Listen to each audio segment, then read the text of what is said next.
Gold, trusted gold buyers. మీరు తాకట్టు పెట్టిన బంగారాన్ని విడిపించి ఈ రోజు ఉన్న మార్కెట్ ధరకు కొనబడను.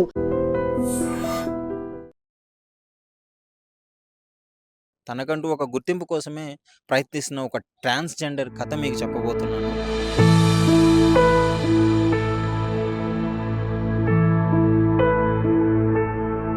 నేను ఒక ట్రాన్స్‌జెండర్‌గా లారీ డ్రైవర్ నుంచి ఆటో డ్రైవర్ కాడికి కిరాయి ఆటో నడుపుకునే స్థితి కాడికి వచ్చాను. ఇది నాకు చాలా అవమానంగా అనిపిస్తుంది.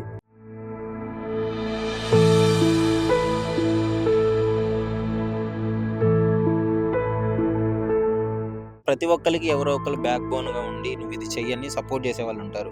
అలా మీకు ఎవరైనా ఉన్నారా? మా తమ్ముడు ఆటో నడిపేది. అలా నా ప్రయాణం స్టార్ట్ అయింది. అక్కడి నుంచి తమ్ముడు కరెంట్ షాట్ వచ్చి చనిపోయాడు.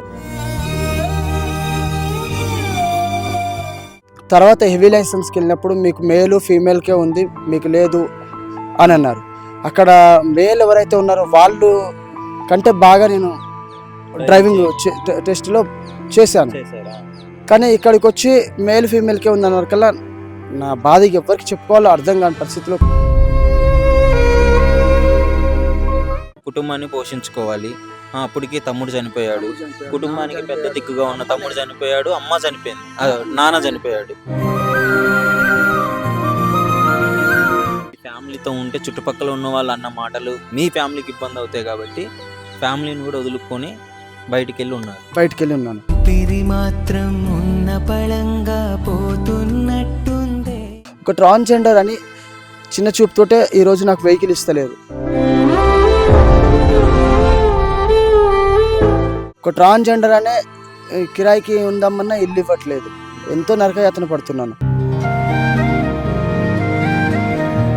రాత్రి పడుకున్న వరకు భార్య పిల్లల్ని వదిలి తన నడుపుతున్న వెహికలే తన సహజీవనంగా భావించి రాత్రింబగలు ప్రజల కోసం కష్టపడే వ్యక్తే డ్రైవర్.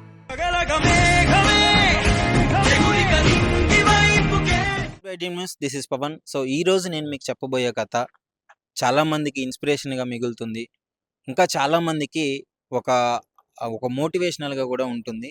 అంటే చిన్నప్పటి నుంచి ఎన్నో అవమానాలు, ఎన్నో ఇబ్బందులు ఎదుర్కొని 20 ఏండ్లుగా తన సమాజంలో తనకంటూ ఒక గుర్తింపు కోసము ఎంతో కష్టపడుతూ సమాజంలో ఆటుపోటు మాటలు, అవమానాలు వాటన్నిటిని ఎదుర్కొంటూ తనకంటూ ఒక గుర్తింపు కోసం, అంటే సమాజంలో ఉన్న వాళ్ళ కమ్యూనిటీకి ఉన్న పేరు తనకు రాకూడదు అని తనకంటూ ఒక గుర్తింపు కోసమే ప్రయత్నిస్తున్న ఒక ట్రాన్స్‌జెండర్ కథ మీకు చెప్పబోతున్నాను. అంటే తను డ్రైవింగ్ ఆటో తోలుకుంటూ అంటే సమాజంలో అంటే అందరిలా కాకుండా ఆత్మధైర్యంతో అందరిలా భిక్షాటన చేస్తూ అందరిని బెదిరించి డబ్బులు తీసుకునే వాళ్ళు చాలామంది ఉన్నారు. వాళ్ళ ఇలా కష్టపడి ధైర్యంగా ముందుకెళ్ళి సమాజాన్ని ఎదుర్కొని ఈ విధంగా ఉండే వాళ్ళకు కూడా ఒక కొంత బ్యాడ్ నేమ్ వస్తుందని చెప్పుకోవచ్చు. ముఖ్యంగా నేను చెప్పే కథ ఇప్పుడు కే. సమంత గారిది. ఒక ట్రాన్స్‌జెండర్‌గా తన జీవితాన్ని ఎన్నో ఆటుపోట్లతో ఎదుర్కొంటూ ఇప్పటికీ తన జీవితంలో పోరాడుతూనే ఉంది ఈ సమాజంతో. ఒకసారి మీరు ఇక్కడ క్లియర్‌గా చూడొచ్చు. ట్రాన్స్‌జెండర్‌గా నా బతుకు పోరాటం అని చెప్పేసి తను ఇక్కడ రాసింది. నేను కొంతకాలంగా డ్రైవర్‌గా కిరాయి ఆటోతో జీవనం సాగిస్తున్నాను. ఆటో ఇప్పించమని ప్రభుత్వం వద్దకు వెళ్తే నాకు ఎటువంటి స్కీములు వర్తించవు అని చెప్తున్నారు. కారణం నేను రెడ్డి అవ్వడం వల్ల అని చెప్పేసి ఆమె రాసుకొని మీ దగ్గర నుంచి ఒక చిన్న సహాయం కోరుతుంది, ఎంతైనా కావచ్చు అని చెప్పేసి. అంటే నిజంగా ట్రాన్స్‌జెండర్లు అందరికీ చాలామందికి బయట చూసే విధానం వేరే ఉంటుంది. వాళ్ళు కనీసం రూముల కోసం వెళ్తే రూమ్స్ ఇవ్వరు. ఆ కమ్యూనిటీ వాళ్ళందరూ అక్కడ ఉన్న లోకాలిటీ అసోసియేషన్ మెంబర్స్ ఎవరు కనీసం వాళ్ళు ఉండడానికి కూడా ఒప్పుకోరు. కానీ ఆమె ఎన్నో ఇబ్బందులు పడుతూ ఈ స్థాయికి వచ్చి లిటరలీ ఆమె నేషనల్ పర్మిట్ డ్రైవింగ్ లైసెన్స్ వచ్చిందంటే ఆమె ఎంత ఇబ్బందులు పడి ఉండాలి. ఒకసారి ఆమె పడ్డ ఇబ్బందులు, అసలు ఆమె జీవిత కథ ఏంటి అని తెలుసుకునే ప్రయత్నం చేద్దాము. రండి అమ్మ. నమస్కారం అమ్మ. ఒక్కసారి బయటికి రండి. సో ఈవిడ గారే ఎంతో మందికి ఇన్స్పిరేషన్గా నిలుస్తూ చాలామందికి అంటే మార్పు రావాలి. ఒకసారి ఒక్కరితో మార్పు వచ్చిందంటే జనరల్గా మనం వింటూ ఉంటాం, కుటుంబంలో ఎవరికన్నా గవర్నమెంట్ జాబ్ వస్తే వాళ్ళ జనరేషన్ మొత్తం సెట్ అయిపోతుంది, తర్వాత తరాలన్నీ బాగుపడతాయి. అదేవిధంగా ఈ విధంగా ఒకసారి తను అంటే డ్రైవింగ్ చేసుకుంటూ తన సొంత కాళ్ళ మీద నిలబడి తన ముందు తరాల వారికి ఒక మంచి ఇన్స్పిరేషనల్గా, తన ట్రాన్స్‌జెండర్ కమ్యూనిటీకి ఒక మంచి ఇన్స్పిరేషన్గా నిలవాలని ఆమె అనుకుంటుంది. సో ఒక్కసారి అమ్మ నమస్కారం. నమస్తే అండి అందరికీ. అలాగే వీడియో చూస్తున్న ప్రతి ఒక్కరికి పేరు పేరున అందరికీ నమస్కారం. నేను 15 సంవత్సరాలుగా ఒక ట్రాన్స్జెండర్గా మారి 20 ఇయర్స్ అవుతుంది, 20 సంవత్సరాలు అవుతుంది. నేను 15 సంవత్సరాలుగా డ్రైవింగ్ ఫీల్డ్లో ఉన్నాను. నేను నేను national driver, DCM, lorry, bus అన్నీ వస్తాయి. కానీ ఎప్పటి నుంచి అసలు మీకు ఈ డ్రైవింగ్ ఫీల్డ్ ఇందులోకి వెళ్ళాలని ఎలా అనిపించింది? అంటే ప్రతి ఒక్కరికి ఎవరో ఒకరు బ్యాక్ బోన్గా ఉండి నువ్వు ఇది చెయ్యని సపోర్ట్ చేసే వాళ్ళు ఉంటారు. అలా మీకు ఎవరన్నా ఉన్నారా? మా తమ్ముడు ఆటో నడిపేది, అలా నా ప్రయాణం స్టార్ట్ అయింది. అక్కడ నుంచి తమ్ముడు కరెంట్ షాట్ వచ్చి చనిపోయాడు. అదే ఆటోతోటి నేను ప్రయాణం సాగించాను. సో అలా DCM వరకు వెళ్ళాను. ఆ ఆటోలు మొత్తము ఏమైందంటే గిరాకులు వస్తలేవు, బస్సులు చాలా వేసి అప్పుడు కేసీఆర్ తెలంగాణ ప్రభుత్వం రాగానే గిరాకులు వస్తలేవు. అప్పుడు నేను ఇలా DCM ఫీల్డ్కి వెళ్ళాను. 1-2 రోజుల్లోనే DCM నేర్చుకొని నేషనల్ మొత్తం తిరిగాను, భారతదేశం మొత్తం తిరిగాను. DCM తోటి పెద్ద పెద్ద లోడ్లు 12 టన్నులు 15 టన్నులు అలా వేసుకెళ్ళేది. లైసెన్స్ అప్పుడు మీకు ఏమి ఇబ్బంది కాలేదమ్మా మరి లైసెన్స్ తీసుకునే ప్రాసెస్ లో? నేను లైసెన్స్ తీసుకున్నాను. ఫస్ట్ నార్మల్ లైసెన్స్ ఇచ్చారు 4 వీల్. తర్వాత హెవీ లైసెన్స్కి వెళ్ళినప్పుడు మీకు మేలు ఫీమేల్కే ఉంది, మీకు లేదు అని అన్నారు. అక్కడ మేల్ ఎవరైతే ఉన్నారో వాళ్ళు కంటే బాగా నేను డ్రైవింగ్ టెస్ట్లో చేశాను. కానీ ఇక్కడికి వచ్చి మేల్ ఫీమేల్కే ఉంది అన్న వరకల్లా నా బాధకి ఎవరికి చెప్పుకోవాలో అర్థం కాని పరిస్థితిలో. తెలిసిన వృత్తి అది, దాని ద్వారానే మీరు కుటుంబాన్ని పోషించుకోవాలి. అప్పటికి తమ్ముడు చనిపోయాడు, కుటుంబానికి పెద్ద దిక్కుగా ఉన్న తమ్ముడు చనిపోయాడు, అమ్మ చనిపోయింది, నాన్న చనిపోయాడు. అమ్మ నేను ఇద్దరమే ఉన్నాం. నాకు ఈ భిక్షాటన మీద నాకు ఇష్టం లేదు. నేనంటూ ఏదో సాధించాలి అనే ఉద్దేశంతో ఈ వచ్చిన డ్రైవింగ్ వృత్తిని ఎన్నుకున్నాను. ఇబ్బంది అవుతున్నాను, మనసు చంపుకొని అడుకోలేకపోయినా. నేనంటే ఎందుకు కష్టపడకూడదు? ఒక కన్ను లేని వాళ్ళు కూడా ఈరోజు జాబ్ ఏదో చేస్తున్నారు, చేయలేని వాళ్ళని చూస్తున్నాను. నాకు ఒక దేవుడు ఒక లోపం ఇచ్చాడు, కాలు రెక్కలు బాగానే ఉన్నాయి, నేను కష్టపడి బతకగలను అని నేను ముందడిగేసి మా అమ్మ గారి సహకారంతో మా అమ్మ నాకు వెన్నుగా నిలిచింది. అంటే ఏమవుతుందంటే ఇప్పుడు ట్రాన్స్జెండర్ అని తెలియగానే ఇంట్లో నుంచి బయటికి గెంటేస్తారు చాలా మందిని. నేను నా కల్లారా చూశాను. అలాంటిది మీ కుటుంబం మీకు సపోర్ట్ ఇచ్చిందా స్టార్టింగ్ లో తెలిసిన తర్వాత?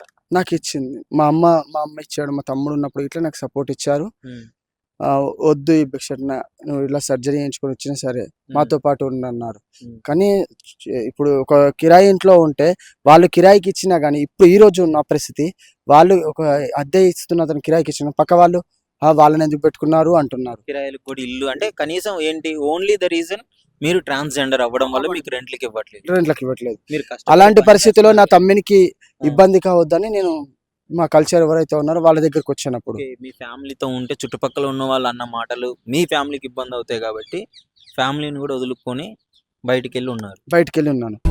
మాత్రం ఉన్న పళంగా పోతున్నట్టుందే. ఎప్పుడైతే తమ్ముడు చనిపోయాడో అమ్మ ఒకతే ఉన్నప్పుడు ఇంకా అమ్మ ఒకటే మాట అనేది, ఎద్దైనా ముద్దైనా నువ్వే నాకు, నీ భిక్షాటన వద్దు, తమ్మిన ఆటో నడుపుకొని బతికాను. తమ్మిన ఆటో ఒక 2 సంవత్సరాలు నడిపాను. ఇంకా గిరాకులు రావట్లేదు. అలా నాకు తెలిసిన ఇంకో డ్రైవర్ సహాయంతో నేను DCMలోకి వెళ్ళిపోయాను. DCM తీసుకోలేదు, తనతో పాటే నడుపుకున్నాను, కొన్ని చేశాను. అంటే మీకు వచ్చి ఇప్పుడు మీకు లైసెన్స్ ఏమేమి ఉన్నాయమ్మా? ఇప్పుడు హెవీ లైసెన్స్ ఉంది. హెవీ లైసెన్స్ రావడానికి కూడా చాలా కష్టపడ్డాను. నేషనల్ మొత్తం హెవీ లైసెన్స్ తోటి నేను ప్రతి ఒక్క బండి నడుపుతాను. అంటే ఏంటంటే ఇప్పుడు ఫీమేల్ కి మేల్ కే ఉంది అని అన్నారు, ట్రాన్స్ కి లేదు అన్నారు. మరి ఎలా వచ్చింది మీకు ఆ ప్రాసెస్? ఎవరైనా హెల్ప్ చేశారా? ట్రాన్స్జెండర్ సర్టిఫికేట్ తీసుకొని ఈ మేల్ ఏదైతే ఒక లాయర్ నోటీస్ తోటి అది రాపించుకొని ట్రాన్స్జెండర్ సర్టిఫికేట్ తీసుకొని వాళ్ళ ముంగట చూపిస్తే అప్పుడు నాకు లైసెన్స్ ఇచ్చారు. బాధ అనిపించలేదా? ఎందుకు అంటే నేను ఇలా అవ్వడం వల్లనే నాకు ఇలాంటి పరిస్థితి వచ్చింది, నేను కష్టపడే మనస్తత్వం నాకు ఉన్నా గానీ ఈ సమాజం నేను ఎందుకు ఇలా చూస్తుంది అనే, అంటే మీకు ఎప్పుడు ఇలాంటి ఆలోచనతో బాధలేదా? ప్రతిరోజు బాధపడుతూనే ఉన్నానండి, ప్రతిరోజు ఇప్పటికిట్లా బాధపడుతూనే ఉన్నాను. ఒక ట్రాన్స్జెండర్ అని చిన్న చూపుతోటే ఈ రోజు నాకు వెహికల్ ఇస్తలేరు. సివిల్ ఉంది, నాకు లైసెన్స్ ఉంది, ఉమ్, వెహికల్ ఇవ్వట్లేదు, ఫైనాన్స్ ఇవ్వట్లేదు. ఉమ్, ఒక ట్రాన్స్జెండర్ అనే కిరాయికి ఉందామన్నా ఇల్లు ఇవ్వట్లేదు. ఉమ్. ఎంతో నరకయాతన పడుతున్నాను. నేను అన్ని మీతో పాటు ఒక జనజీవన స్రవంతిలో కలిసి నేను కూడా ఒక మనిషిని ఆయన గుర్తించాలని మీరు గుర్తించాలని నేను అనుకుంటున్నాను. అనుకుంటున్నారు. కానీ మమ్మల్ని సమాజం కొంతమంది హక్కున చేర్చుకుంటున్నారు, కొంతమంది ఇంకా దూరం కొడుతున్నారు. వాళ్ళకంటే ఎక్కువ ప్రభుత్వం నుంచి ఏ సదుపాయాలు రావు. ప్రభుత్వం ఎలా అంటే నేను రెడ్డి అవ్వడం నా దురదృష్టమా ఏమో నాకు అర్థం అవ్వట్లేదు. స్కీమ్స్ ఏం లేవు. స్కీమ్స్ ఏం లేవు, మీరు రెడ్డి ఉమ్, మీకేమీ రావంటున్నారు. భిక్షాటన నుంచి ఇలా కష్టపడి బతున్నందుకు వాళ్ళు అంటే ఇప్పుడు అనిపించలేదమ్మా మీకు, అంటే అరే బయట అందరూ భిక్షాటన చేసి లక్షలు సంపాదిస్తున్నారు, నేను రోజువారి కూలీ కోసం ఇంత కష్టపడుతూ నిజాయితీగా ఉన్న నాకెందుకు ఇన్ని బాధలు అని మీకు అనిపించలేదా? బాధలు అనిపిస్తాయండి. బాధ ఉంది ఇప్పటికిట్లా. నా కడుపులో ఎంత ఎంత బాధ ఉందో అది ఏడ్చి కళ్ళ రూపంలో చెప్పలేకపోతున్నాను. ప్రతి క్షణము నేను బాధపడుతూనే ఉన్నాను, నా తల్లిని బాధ పెడుతూనే ఉన్నాను. కానీ ఏదో ఒక క్షణం వస్తుంది మనకంటూ. ధైర్యంగా ఎవరో ఒకరు సహాయం చెయ్యరా, ఉమ్, నేను వెహికల్ తీసుకుంటాను. నా ఆశయం గొప్పది, నా కష్టం కంటే నా ఆశయం గొప్పది. నిజంగా చాలా అమ్మా. ఇప్పుడు బయట ఎంత మీకు ఛాన్సులు ఉన్నా కానీ మీరు కష్టపడి పని చేసుకుంటూ వచ్చే ఆ రోజువారి వచ్చే 1000 రూపాయల కోసం మీరు ఇంటిని నడుపుకుంటూ ఇంత కష్టపడుతున్నారే, అంటే బయట ఈ మధ్య కూడా మారింది చాలా వాటికి. పోలీసులు ట్రాన్స్జెండర్లు అవ్వడము, మన మెట్రోలలో ట్రాన్స్జెండర్లు ఉండడము, వాళ్ళకి చదువు తగ్గట్టు రావడము, ఇట్లాంటివన్నీ చూసినప్పుడు మీలాంటి వాళ్ళు ఇట్లా ముందుకు వచ్చి ఇట్లా ఉండడము, ఇదే మార్పు. సమాజంలో ఇలాంటి మార్పే కావాలి కదా. అది కూడా ఇప్పుడు కానిస్టేబుల్ జాబ్ ఇచ్చారండి, మెట్రోలో ఇట్లా జాబ్స్ ఇచ్చారు. కానీ నేను వెళ్ళి చేయలేం కదండి. నాకు నాకు నాకు ఇష్టమైన, ఎవరికైనా ఇష్టమైన పనిలో ఉంటాము. నువ్వు 10 లక్షల జాబ్ ఇచ్చినా నాకు వద్దు. నాకు డ్రైవింగ్ చేయమని నిజాయితీగా సంతోషంగా నచ్చిన చేస్తాను. పని చేసుకుంటున్నారు. నాకు డ్రైవింగ్ అంటే ప్రాణం. ఉమ్, ఇప్పుడు పొద్దున్న నుంచి తినలేదండి, ఉమ్. అలా అయినా నేను డ్రైవింగ్ చేస్తాను. నాకు అంత పానం. అంటే ఇప్పుడు మీరు డ్రైవింగ్ చేస్తుంటారు కదా, ఇప్పుడు కస్టమర్లు ఎక్కుతుంటారు. ఎప్పుడన్నా సన్నివేశం అంటే మిమ్మల్ని చూసారే ఈమె ఉంది, ఆ ట్రాన్స్జెండర్ ఉంది, మనం ఎక్కొద్దు అని వెళ్ళిపోయిన పరిస్థితులు ఎప్పుడన్నా మీరు అవమానించబడ్డారా ఎప్పుడన్నా ఇలాంటి జర్నీలో? ఇది నాకు ఏదైతే ఆన్లైన్ యాప్స్ ఉన్నాయో ఆ యాప్లలో నేను ఓకే. డ్రైవింగ్ చేస్తున్నాను. ఆర్డర్ వచ్చింది అనుకో, ఎవరైనా ముందే చూసి అది క్యాన్సిల్ చేస్తారు, బాధపడతాను. ఆ కానీ ఆన్లైన్‌లో కూడా ఆర్డరు మీరు పెట్టినారా? ఆ, ఏమని పెట్టినారు? ఇట్లా నా ఫోటో చూసి చేస్తారు. Photo photo. చూసి లేడీస్ అని ఉంది, ఆ, గొంతు ఓకే. ఫోన్ కాల్ చేస్తాం కదా, ఫోన్ చేస్తారు. ఓకే. అప్పుడు ఇలా ఉందంటే నేను ట్రాన్స్జెండర్ అండి అని అంటే చాలా వరకు అయితే నాకు అది చిన్న పర్సెంట్, ఉమ్, ఒక 1% ఓకే. క్యాన్సిల్ అవ్వడం. కానీ చాలా మంది ఓకే చేస్తారు. సమాజం మొత్తం మంచిగా తీసుకెళ్తారా అంటే మంచిగా తీసుకెళ్తానంట. ఆ విషయంలో ఏమి ఇబ్బంది లేదు, ఎప్పుడు జరగదు. ఎప్పుడు జరగలేదు. మంచిగా తీసుకెళ్తాను. ఉమ్, ఆ, రెగ్యులర్గా మమ్మల్ని తీసుకొని రావచ్చుగా అంటారు.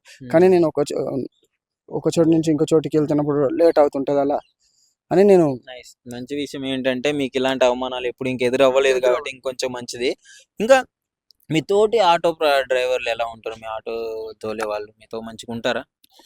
నేను గర్వంగా చెప్పుకుంటానండి, ఉమ్, చాలా గర్వంగా చెప్పుకుంటాను. ఉమ్, డ్రైవర్ విషయంలో చాలా గర్వంగా చెప్పుకుంటాను. ఉమ్, ప్రతి ఒక్క డ్రైవర్కి బాధ్యత ఉంటుంది. ఉమ్, సమాజంలో ఉంటారు డ్రైవర్లు అంటే చిల్లరగా అనుకుంటారు. ఉమ్, ఆటో డ్రైవర్ నుంచి మొదలు పెడితే లారీ డ్రైవర్ వరకు ఉమ్. ప్రతి ఒక్కరికి ఒక్కొక్క కష్టం ఉంటుంది, ఒక్కొక్క తీరు ఉంటుంది, వాళ్ళకి బాధ ఉంటుంది. ప్రతి కుటుంబం వెనక ఒక బాధ ఉంటుంది, ఒక ఒక ఆ కథ ఉంటుంది చాలా బాధ. ఒక డ్రైవరు డ్రైవింగ్ చేయాలంటే చిన్న విషయం కాదు. తన ప్రాణాన్ని పణంగా పెట్టి పొద్దున లేచి నుంచి రాత్రి పడుకున్న వరకు భార్య పిల్లల్ని వదిలి తన నడుపుతున్న వెహికలే తన సహజీవనంగా భావించి రాత్రింబగలు ప్రజల కోసం కష్టపడే వ్యక్తే డ్రైవర్.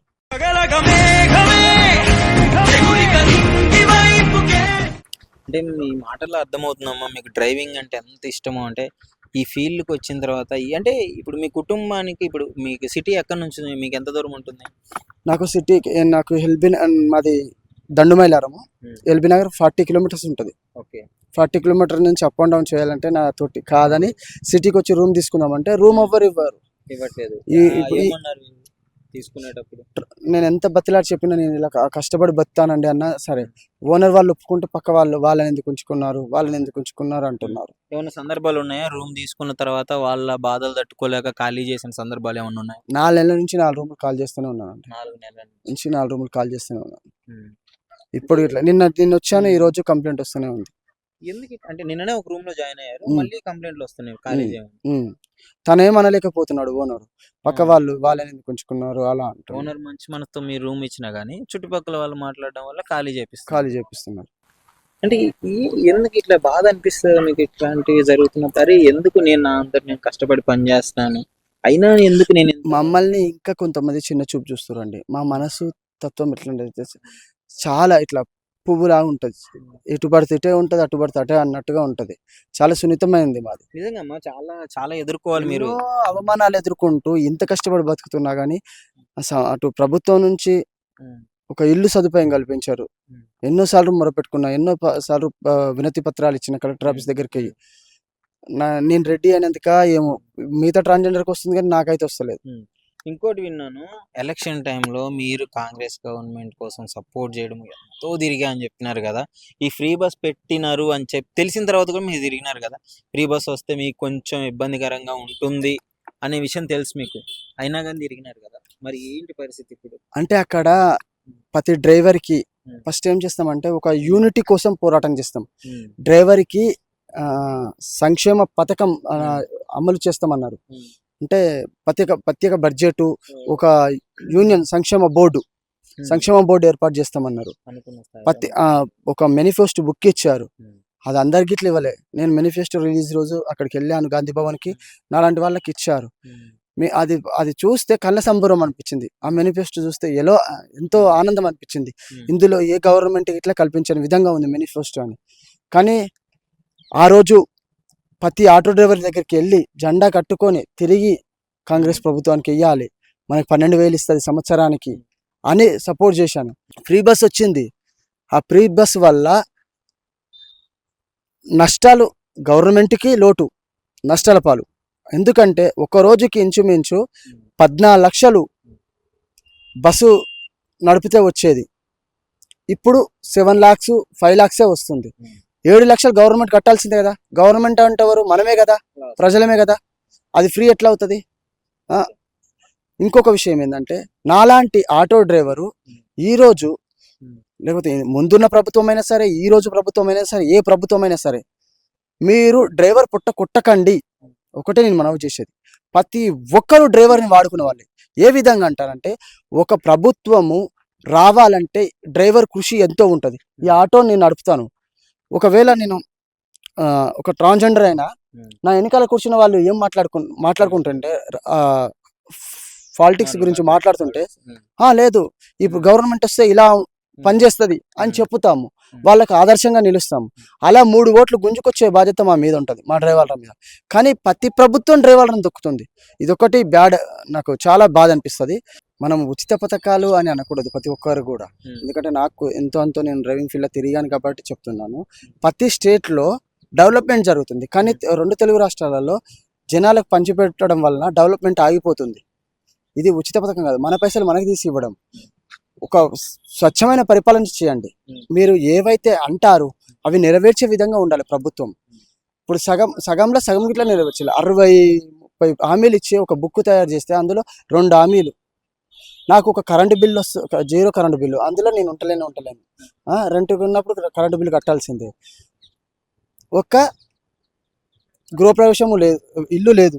పథకాల వల్ల మీకు ఎఫెక్ట్ అయింది లేదు, మీకు ఉపయోగపడింది ఏమీ లేదు. అంటే ఎంత సంపాదిస్తారు రోజుకి మీరు ఆటోలో? ఈ ఆటో కిరాయి వచ్చేస్తే రోజుకి 400. ఆటో కిరాయి మీరు ఎంత సంపాదించినా 400 పక్క ఆటోకి ఇవ్వాలి, పక్కకు పెట్టాలి. గంటకి 200 లెక్క వస్తుంది ఆటో మీద. అది ఆన్లైన్లో మనం కష్టపడితే, ఒక గంట కష్టపడితే 200. అంటే రోజుకి జనరల్ గా అసలు మీకు ఎంత, రోజుకి ఎన్ని గంటలు కష్టపడతారు? నేను ఒక 10 గంటలు. 10 గంటలు పొద్దున్న 10 లాంగ్. ఐదున్నర నుంచి డ్రాపులు పడతాయి. నేను ఉండేది ఐదున్నర నుంచి డ్రాపులు పడతాయి. 10 గంటలు కష్టపడతాను. ఒక 2,000 అనుకుంటే 400 గ్యాస్, అది బండి రెంట్ తీసేయాలి. 600 రూపాయలు గ్యాస్. 1000 రూపాయలు రోజు 600 గ్యాస్ అయిపోతుంది. ఇంకొక విషయం ఏంటంటే, ఇది నాది సిటీ పర్మిట్ కాదు, కానీ అలా ఆయన చూసి చూడనట్టు సాయం చేయడం వల్ల నేను తిప్పగలుగుతున్నాను, తోలుకుంటున్నాను నా పరిస్థితిని బట్టి. అదొక సహాయం చేస్తుంది. 1500 2000 600 దీనికే పోతున్నాయి. దానిక రెంట్ గిట్ల మాకు రెంట్ ఎక్కువనే ఉంటుందండి. ఆ, ఒక రెంట్. రూమ్కి 5,000 ఉమ్, నేను మా అమ్మ ఉంటాం. ఒక రూమ్కి 5,000. ఇంకా నేను సంపాదించేది ఏముంటుందో మీరే ఆలోచన చేయాలి. ఉమ్. ఒక ఇల్లు సదుపాయం అన్నా, ఒక వెహికల్ సొంతంగా కొనుక్కుంటుంది కానీ నేను ఆ స్టిక్కర్ వేసాను. ఓకే. సో ఇప్పుడు మీరు ఏం కావాలనుకుంటున్నారు? అంటే మీకు ఏం కావాలి? ఇప్పుడు మీరు ప్రజల నుంచి సహాయం కోరుకుంటున్నారు కదా, ఎలాంటి సహాయం కోరుకుంటున్నారు చెప్పండి? ముఖ్యంగా నేను ఏమంటున్నానంటే కుల వ్యవస్థ ఉండొద్దండి. ఉన్నోడు లేనోడు ఎంతో అభివృద్ధి చెందాము మనము. ఇప్పుడు భారతదేశంలో రెండో అతిపెద్ద నగరంగా హైదరాబాద్ ఎదుగుతుంది. కానీ కలెక్టర్ ఆఫీస్ కాడికి వెళ్ళినా నిధి కులమా అనే నేను అవమానాలు పడ్డా. ఒక అంబేద్కర్ ఏ విధంగా అయితే అవమానాలు పడ్డాడో అదే అవమానం నాకు కూడా జరుగుతుంది ఈరోజు. అది ఆ రోజు చదువుకోక అలాంటి సంగతి జరిగింది. ఈరోజు చదువుకున్న మూర్ఖులమై ఉండి ఆ కుల వ్యవస్థ ఏందండి? ఉన్నోడా లేనోడా అనే టాలెంట్ ఉందా? అలా చూసి మనకు అవకాశాలు రావాలి. జెండర్ పరంగా మమ్మల్ని కూడా చూడండి. జనాలకు ఒకటే. మేము ఇప్పుడిప్పుడే అడుగులు వేసుకుంటూ మీ దగ్గరికి వస్తున్నాము. ఇంకొక విషయము, బయట అందరూ మీకు సపోర్ట్ చేస్తున్నారు, మీ కస్టమర్లు కావచ్చు, ఆటో వాళ్ళు కావచ్చు. కానీ మీ ట్రాన్స్ ఆ కమ్యూనిటీ ఏదైతే ఉందో వాళ్ళు యాక్సెప్ట్ చేస్తున్నారా?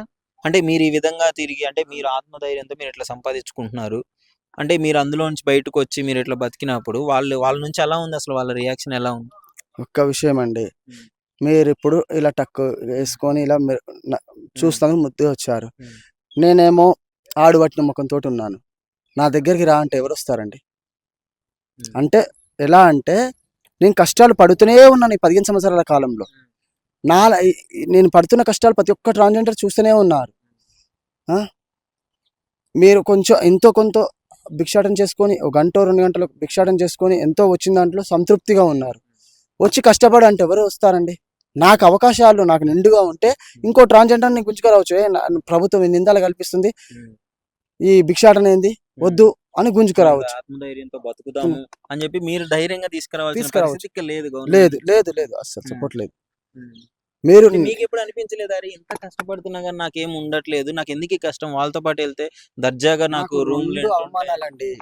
నేను ఇలా దిగజారి ఒక లారీ డ్రైవర్ నుంచి ఈ రోజు ఆటో డ్రైవర్ గా మారడానికి కులము, జెండర్, ఫైనాన్స్ వాళ్ళేమో ట్రాన్స్జెండర్ అని ఫైనాన్స్ ఇవ్వరు, ఇక్కడికి వెళ్ళినా ఇవ్వలేదు. ఇప్పటికీ ట్రై చేస్తూనే ఉన్నాను. గవర్నమెంట్ ఆఫీస్ కాడికి వెళ్తేనేమో కులమని, వేరే వాళ్ళ పేరు మీద తీసుకుంటేనేమో ఇప్పటికీ ఇంచుమించు 10 లక్షల రూపాయల దాకా ఇల్లు అమ్ముకొని పెట్టాను. వాళ్ళు మోసం చేశారు నన్ను. నేను తిరిగే తిప్పుడుకు వెహికల్ 3 నెలలు కాగానే, అంటే కంటిన్యూషన్ ఫైనాన్స్లో వాళ్ళు తీసుకున్న వెహికల్ వాళ్ళకి తిప్ప శాతం కాకపోతే నేను తీసుకుంటే 2 లక్షలు ఎంతో కట్టి తీసుకుంటే 3 నెలలు కాగానే నా వెహికల్ నాకు కావాలి. అంటే మీకు ఎవరు ఇవ్వట్లేదని వేరే వాళ్ళు తీసుకున్నది మీరు తీసుకొని నడిపించుకుంటున్నా కానీ మీకు డబ్బులు వచ్చింది చూసి మళ్ళీ వెంటనే వాళ్ళు తీసుకోవడం, ఇలాంటి సంఘటనలు ఎదురవుతున్నాయి. నేను ఒక ఇండియన్ అండి, నేను బయట దేశస్తురాలని కాదు కదా, నేను ఇక్కడే ఉంటున్నాను కదా. ఇక్కడ ఇంత కట్టలు 90 కోట్లు 100 కోట్లు మాఫియా చేసి పోయి బయట ఉంటున్నారు. వాళ్ళని ఏం చేయనికి రాదు. ఒక ట్రాన్స్జెండర్ని నేను కష్టపడి బతాను, నాకు ఒక వెహికల్ సౌకర్యం కల్పించానంటే లేదు ఇక్కడ. ఓకే, మీకు గవర్నమెంట్ నుంచి కావచ్చు, అంటే ఇక్కడ చూస్తున్న వాళ్ళు కూడా ఎవరో ఒకరు ఇప్పుడు మీ కథ మొత్తం వాళ్ళు విన్నారు, వాళ్ళకి తోచినంత మీకు సహాయం చేస్తారు. ఒక్కసారి మీ మాటల్లో నా స్టోరీ ఇది నా పరిస్థితి, నాకు గవర్నమెంట్ కూడా సహాయం చేయట్లేదు అని ప్రేక్షకులను నమ్ముకొని మీరు ఇప్పుడు మమ్మల్ని సంప్రదించడం జరిగింది కదా, దాని గురించి ఒకటి. అందరికీ నమస్కారం. నేను ఒక ట్రాన్స్జెండర్గా లారీ డ్రైవర్ నుంచి ఆటో డ్రైవర్ కాడికి, కిరాయి ఆటో నడుపుకునే స్థితి కాడికి వచ్చాను. ఇది నాకు చాలా అవమానంగా అనిపిస్తుంది.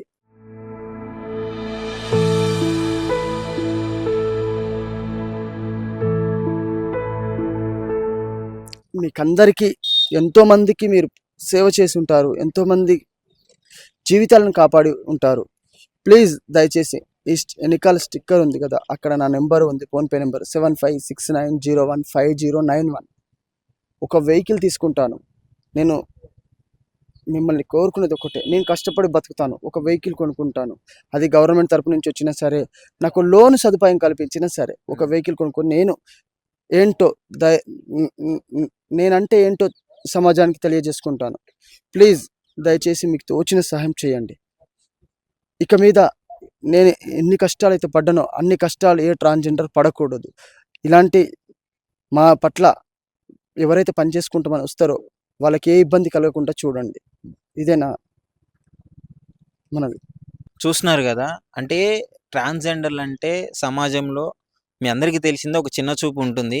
కానీ అలాంటి ఆ చిన్న చూపుని, ఆ అవమానాలని, అంటే ఆ సర్కిల్‌లో నుంచి బయటకు వచ్చి వీళ్ళు ఏదో ఒకటి నేను సాధించుకోవాలి, నా అంతట నేను కష్టపడాలి, నాకు ఈ సమాజంలో గుర్తింపు నాకు ఉండకూడదు అని చెప్పేసి వీళ్ళు ఆత్మధైర్యంతో ఏదో ఒకటి చేసుకుంటుంటే, ఆత్మగౌరవంతో ఇట్లా వచ్చిన వాళ్ళకి ఒక మంచి సపోర్ట్ ఇవ్వగలిగితే గవర్నమెంట్ అయినా, మనమైనా, అంటే నెక్స్ట్ వచ్చే జనరేషన్ కావచ్చు, వీళ్ళ తరతరాలు ఇంకా మారిపోతుంది. ఇంకా వీళ్ళు ఈ భిక్షాటన చేసే పరిస్థితి ఉండదు.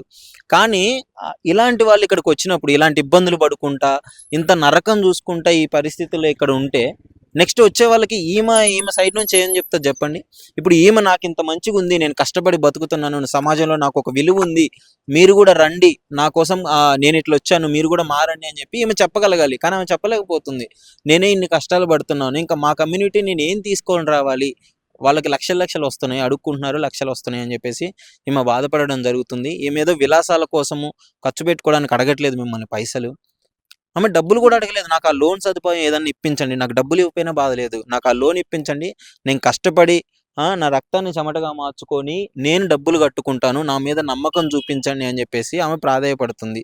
సో ఇప్పించే వాళ్ళు ఎవరైనా సరే, ఈ వీడియో చూస్తున్న వాళ్ళు ఇప్పించగలిగితే ఆమెకు ఆ లోన్ ఏదో ఒకటి ఆ ప్రాసెస్ చెప్పి ఇప్పించండి. లేదంటే మీకు తోచిన సాయం ఆమెకు చేయాలని చెప్పేసి మనస్ఫూర్తిగా నేను కోరుకుంటున్నాను. సో థ్యాంక్స్ అమ్మా. సో మీరు అందరినీ, అంటే ఇంత మంచి ఒక వేలో మీరు వెళ్తున్నారు, దీన్ని ఇలాగే కంటిన్యూ చేయండి. మా తరపున ఏం సహాయం మేము డెఫినెట్లీ చేస్తాం. Thank you. నిజంగా ప్రస్తుతం ఉన్నటువంటి సమాజం దేనికి ప్రయారిటీ ఇస్తుంది? ఆర్థిక సంబంధాల చుట్టూ మాత్రమే తిరుగుతుంది. మళ్ళీ ఎన్నికలంగానే చాలా విరక్తి కలుగుతాను. మంచి అనిపిస్తుంది కదా, లేడీస్ కూడా ఛాలెంజింగ్ జాబ్స్ చేసినప్పుడు చాలా బాగుంటది. ట్రాఫిక్ అసిస్టెంట్స్ గా నియమించిన ట్రాన్స్జెండర్స్ అందరితో సాల్యూట్ చేయించుకుంటున్నారు. ఫుడ్ డెలివరీ ఇవ్వటానికి వెళ్ళినటువంటి డెలివరీ బాయ్ అనిల్ పై కళ్ళ ముందు